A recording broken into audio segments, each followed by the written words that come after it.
কামার ব্যক্তিটা সারা রাত লোহা পিটাইতো। অপর পাশে আল্লাহর ওলি আব্দুল্লাহ ইবনে মুবারক, উনি আরামের জন্য, শান্তির জন্য ঘরের ছাদের উপরে উইটা সারা রাত তাহাজ্জুদ পড়তো। কন্যা সুবহানাল্লাহ। এ যুবক ভাই একজন টাকাওয়ালা, উনি সারা রাত তাহাজ্জুদের মাঝে দাঁড়ায়া থাকতো। আরেকজন কামার গরিব অসহায়, সারা রাত হাতুড়িটা হাতের মাঝে নিয়ে লোহা পিটাইতো। কিতাবের মাঝে উল্লেখ করা হয় আল্লাহর ওলি আব্দুল্লাহ ইবনে মুবারক মারা গেল, কামার ব্যক্তিটাও মারা গেল। দুজন দুনিয়া দেখে বিদায় হয়ে গেল। আব্দুল্লাহ ইবনে মুবারকের একজন বন্ধু, উনিও বড় একজন বুজুর্গ। বন্ধুটা একদিন রাত্রিবেলায় স্বপ্ন দেখে আব্দুল্লাহ ইবনে মুবারক আল্লাহর জান্নাতের ভিতরে ঘুরাইতেছে। কন্যা সুবহানাল্লাহ। জান্নাতের ভিতরে আব্দুল্লাহ ইবনে মুবারক ঘুরায়। আব্দুল্লাহ ইবনে মুবারক জান্নাতের ভিতরে বিচরণ করে। ওনার বন্ধুটা ওনার দিকে ডাক দিয়া কয়, দোস্ত বড় আরামে আসো, বড় শান্তিতে আসো, আল্লাহর জান্নাতে আসো। এ ভাই, আমরা কি জান্নাতে যেতে চাই না? কে কে জান্নাতে যেতে চায়? হাতটা উঠায়। আল্লাহ, আমি সহ আমরা যারা প্যান্ডেলের ভিতরে তাই হাতটা বাড়াইছি, দয়া করে জীবনের গুনাহ মাফ কইরা হাসরের দিন আমাদেরকে যুব সমাজ সহ সবাই রে জান্নাতে জায়গা দিও বলে আমিন।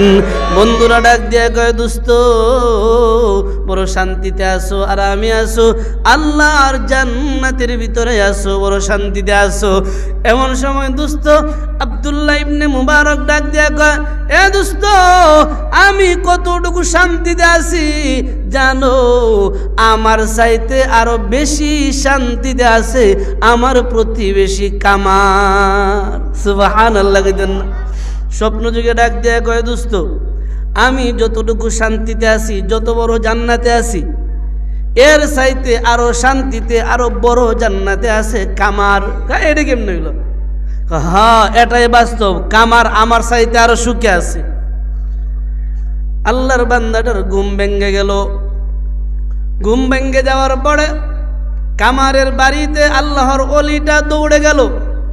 কামারের পরিবারের ডাক দিয়া কয়, মা, ও মা, একটু আমি অদমের সাথে আওয়াজ দাও, আওয়াজ দিয়া আমারে একটা তথ্য দাও।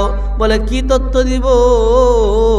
ও মা, গত রাত্রিতে আমি স্বপ্ন দেখলাম আল্লাহর জান্নাতের ভিতরে কামারও ঘুরতেছে, আব্দুল্লাহ ইবনে মুবারকও ঘুরতেছে।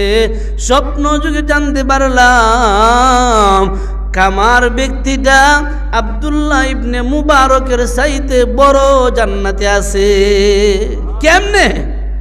তোমার স্বামী এমন কোন আমলটা করতো যে আমলটার কারণে আল্লাহ কামার হওয়ার পরও জান্নাতে দিয়ে দিছে? ডাক দিয়া কয়, মা বলো, তোমার স্বামীর জিন্দেগিতে এমন কোন আমল আছে যে আমলটার কারণে তোমার স্বামীটা আব্দুল্লাহ ইবনে মুবারকের জান্নাতের চাইতে বড় জান্নাতের ভিতরে ঘুরতেছে? বলো, এমন কোন আমল আছে? এমন সময় বাড়ির ভিতরে থেকে মহিলারা জবাব দেয়া যায়, আল্লাহর ওলি, আমার স্বামীর তেমন কোনো আমল ছিল না।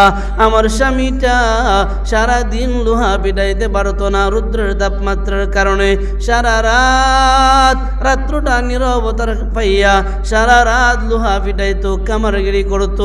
কিন্তু একটা বিষয় আমি লক্ষ্য করলাম, আব্দুল্লাহ ইবনে মুবারক প্রতিবেশী ছাদের উপরে দাঁড়াইয়া দাঁড়াইয়া তেলাওয়াত করে, আল্লাহর কালাম পড়ে, আল্লাহর সেজদা দেয়, নামাজ আদায় করে।